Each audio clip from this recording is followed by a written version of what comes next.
Vou deixar o link da mensagem completa aqui na descrição para que você possa acompanhar na íntegra esta mensagem, tá bom? Então, que Deus te abençoe. Fica até o final porque a mensagem é importante para cada um de nós. Josué, capítulo 3, verso 17. Os sacerdotes que levavam a arca da aliança do Senhor pararam firmes no meio do Jordão, e todo... Josué, capítulo 3, verso 17. Os sacerdotes que levavam a arca da aliança do Senhor pararam firmes no meio do Jordão, e todo o Israel passou a pé enxuto, atravessando o Jordão. Vejam que o mesmo sinal que foi o sinal de entrada do povo de Deus no deserto, Deus agora manifestou o mesmo sinal na saída, de tal maneira que eu poderia dizer para você, que a igreja cristã começou a sua trajetória para Canaã celestial com um batismo coletivo no Pentecostes. A igreja judaica, por sua vez, começou a sua peregrinação para Canaã terrestre com um batismo coletivo na abertura do quê? Do Mar Vermelho. E a igreja judaica finalizou a sua trajetória com um batismo. Podemos usar isso aqui? Você está entendendo por que eu estou usando essa analogia? Porque Paulo usou lá no livro de Coríntios para entrar no deserto. E de igual maneira o rio se abriu e o povo passou ali. Assim como a igreja judaica começou com um batismo coletivo e finalizou a sua trajetória com outro batismo coletivo, a igreja de Deus começa a sua trajetória aqui nessa terra com o batismo do Espírito, e ela também finalizará a sua trajetória aqui, antes de ir para Canaã celestial, com o batismo do Espírito Santo. Ellen White vai dizer aqui no Grande Conflito, capítulo 38, que a grande obra do Evangelho não deverá encerrar-se com menor manifestação do poder de Deus do que a que assinalou o seu início. As profecias que se cumpriram no derramamento da chuva temporã, no início do Evangelho, devem novamente cumprir-se na chuva serôdia, no final do mesmo. Vamos lá então. Eu agora queria responder 5 perguntas para vocês sobre a chuva serôdia. 5 perguntas. A primeira delas eu acho que é a que a maioria me questionaria, justamente porque a nossa cabeça está onde? É igual dos discípulos. É no tempo, não é? A gente sempre pensa no tempo. E a pergunta é, já estamos no tempo do derramamento da chuva serôdia? O que você acha? Será que já estamos no tempo do derramamento da chuva serôdia? No ano de 1892, Ellen White disse, e abro aspas para as palavras dela aqui, que ela não tinha um tempo específico de que falar, no qual tenha lugar o derramamento do Espírito Santo. E aí a igreja fica frustrada, né? Porque a gente sempre quer data, não é isso? Mas que sem graça, irmão Jefferson, eu queria uma data aí para eu saber. Mas no ano de 1897, embora ela ainda não tivesse uma declaração para um tempo específico, vejam o que a irmã White escreveu. Ore mais fervorosamente que o quê? Que agora, no tempo da chuva serôdia. Pergunto, nós já estamos no tempo da chuva serôdia então, sim ou não? Sim, há muito tempo. A chuva da graça pode cair sobre nós. É o tempo da chuva serôdia, diz ela mais uma vez, quando o Senhor dará o seu Espírito em grande medida.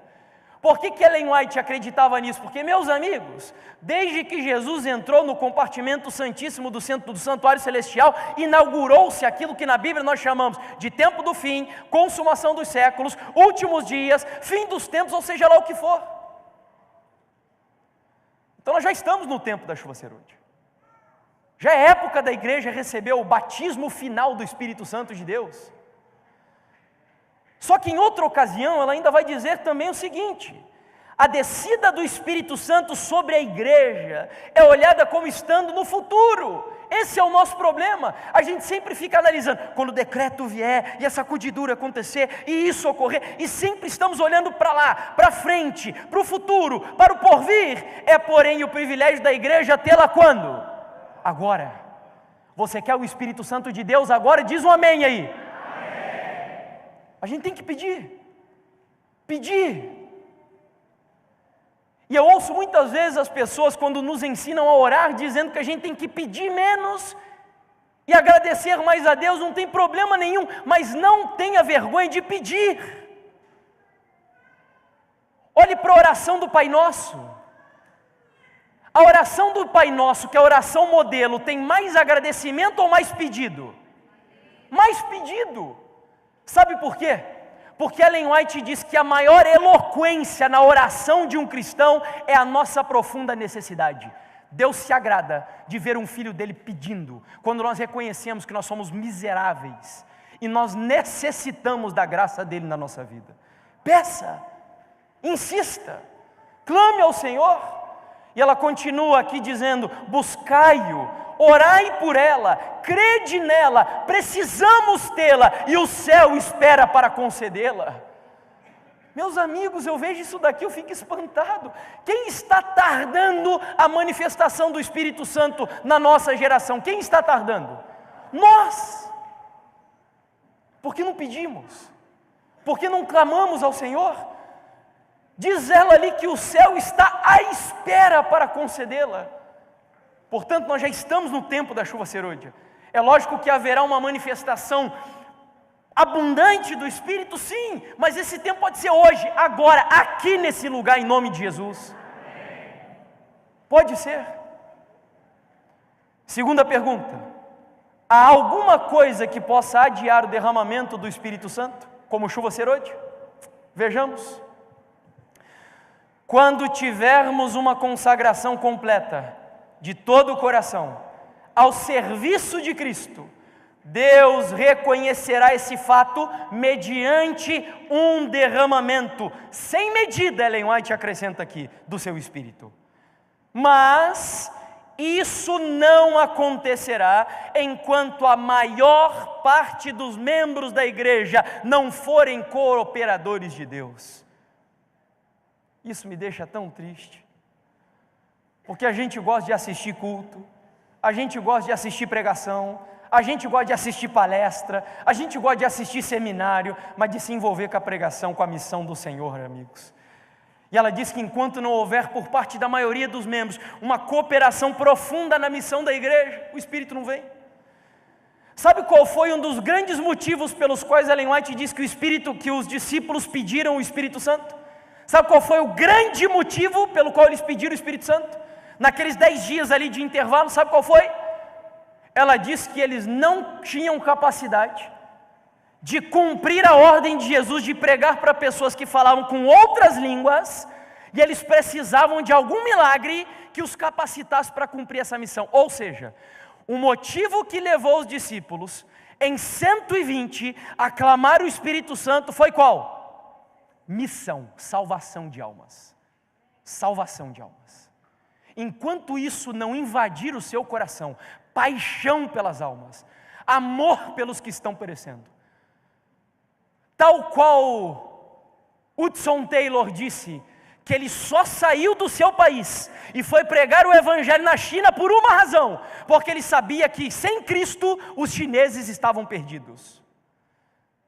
Se o amor pelas almas não invadir o seu coração, o Espírito Santo não virá. E isso precisa acontecer, de acordo com Ellen White, com a maioria dos membros da igreja.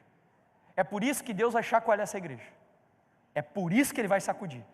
Porque no final, só ficarão aqueles que, batizados pelo Espírito Santo, em nome de Jesus, vão triunfar junto com a igreja adventista do sétimo dia. E Deus terá uma igreja completa, proclamando o evangelho ao redor dos 4 cantos desse país e do mundo inteiro. Terceira pergunta. Então a chuva serôdia vai ficar sempre sujeita a essa condição. Vejam aqui que ela também vai dizer: temos esperança de ver a igreja toda reavivada, tal tempo nunca há de vir. Há na igreja pessoas não convertidas e que não se unirão em fervorosa prevalecente oração. Precisamos entrar na obra como, amigos? Individualmente. Essa é uma obra pessoal, individual, particular. Não quer dizer que você não vai se importar com os outros, mas ela diz: precisamos orar mais e o quê? Para de criticar o povo da igreja. Aqui mesmo eu ouço às vezes alguns dizendo assim: ah, porque pastor não faz isso, ah, porque na minha igreja não acontece aquilo. Faz você a diferença onde você vive. Fale menos, ore mais, seja a luz onde você vive, sirva. Tem pessoas que às vezes chegam para mim e dizem: irmão, eu na minha igreja quero pregar, mas não deixam eu pregar. E eu digo para essas pessoas: amém, porque enquanto você quiser pregar, eu espero que Deus não dê o púlpito para você. Porque nós temos que deixar Deus agir na nossa vida. Ore mais e fale menos. Ame essa igreja, sirva essa igreja. Lute para abençoar essa igreja. Ah, então você quer dizer que está tudo perfeito? Não, teologicamente eu creio que está. Mas eu sei que tem pessoas indignas sim assumindo algumas funções, tanto leigos como pastores. Mas eu creio que essa igreja está nas mãos de Deus. E é Ele quem cuida da sua igreja. Quanto a mim, cabe o quê? Servir. Lembra de Elias? Mesmo quando Acabe era um pastor indigno de Israel, Elias fez o quê quando a chuva desceu sobre Israel? Correu descalço, na frente do carro do rei, porque Elias sabia que a missão dele em Israel era o quê? Servir. Quarta pergunta: há necessidade de um preparo especial para a gente receber a chuva serôdia? Então, vejamos. Cumpre-nos remediar os defeitos de caráter, purificar de toda a contaminação o templo da alma. Então a chuva serôdia cairá sobre nós, como caiu a temporã sobre os discípulos no dia de Pentecostes. É óbvio que é um preparo de caráter. E eu volto a repetir o que eu já disse aqui nessa semana: é muito mais fácil eu parar de comer carne como parei, eu ter uma dieta um pouquinho mais estrita na minha casa, como faço com a minha esposa. É muito mais fácil do que deixar de ser um egoísta e orgulhoso. Só que quando Ellen White está falando aqui do que precisamos para receber a chuva serôdia, ela está falando de defeitos do quê? Caráter. E como vimos ontem à noite, isto só acontecerá com uma obra específica, exclusiva de Deus na nossa vida, através de um novo nascimento. Mas tem um outro texto aqui também. Esse texto inclusive eu li recentemente e me deixou bastante assim impactado com as palavras dele. Vejam a importância da chuva temporã em conexão com a serôdia. Muitos têm, em grande medida, deixado de receber a chuva temporã, não têm obtido todos os benefícios que Deus assim tem provido para eles. Esperam que as falhas sejam supridas pela chuva serôdia. Estão cometendo um erro terrível, diz a mensageira do Senhor. O trabalho que Deus começou no coração humano, mediante luz e conhecimentos celestiais, deve estar continuamente progredindo, progresso. Não se deve negligenciar a graça representada pela chuva temporã. Só os que estiverem vivendo de acordo com a luz que têm recebido poderão receber mais luz, diz ela. Ou seja, tudo que vimos aqui a semana, o que é a chuva temporã? Seja cheio do Espírito Santo, produza fruto do Espírito Santo, nasça de novo. Tudo isso é chuva temporã. Mas ela conclui: a não ser que estejamos desenvolvendo diariamente, e eu vou repetir de novo, diariamente, na exemplificação das ativas virtudes cristãs, não reconheceremos as manifestações do Espírito Santo na chuva serôdia. Agora vem o texto que me arrepia. Pode ser que ela esteja sendo derramada nos corações ao nosso redor, mas nós não a discerniremos. Que Deus tenha misericórdia de mim e de você. pessoas podem estar recebendo a chuva serôdia aqui neste congresso e nós podemos estar sem discernimento para compreender o que está acontecendo na vida de algumas pessoas. Para finalizarmos, qual será o impacto da chuva na missão da igreja? E agora vem aquele que é o texto, que eu digo para o Senhor assim: Deus, se eu não estiver vivo para ver Jesus voltar, apesar de saber que para o adventista do sétimo dia tem uma promessa especial, que é a ressurreição especial, mas se eu não estiver vivo para ver Jesus voltar, deixa eu viver para ver essa profecia e para que ela se cumpra na minha vida também, porque eu não quero só vê-la se cumprir na vida de outros, eu quero viver essa experiência. Olha o que Ellen White diz aqui: servos de Deus, com o rosto iluminado e a resplandecer de santa consagração, apressar-se-ão de um lugar para o outro para proclamar a mensagem do céu. Por milhares de vozes, em toda a extensão da terra, será dada a advertência: operar-se-ão prodígios, os doentes serão curados e sinais e maravilhas seguirão aos que creem em Cristo Jesus. Essa é a promessa. Algo mais poderoso do que aconteceu no dia do Pentecostes está prometido para se cumprir na igreja em nossa geração. Um poder sobrenatural do Espírito Santo. Nós vamos parar de apenas ler na Bíblia as histórias de Atos 1 até Atos 22, e Atos capítulo 23 vai começar a se cumprir na nossa vida, meus amigos.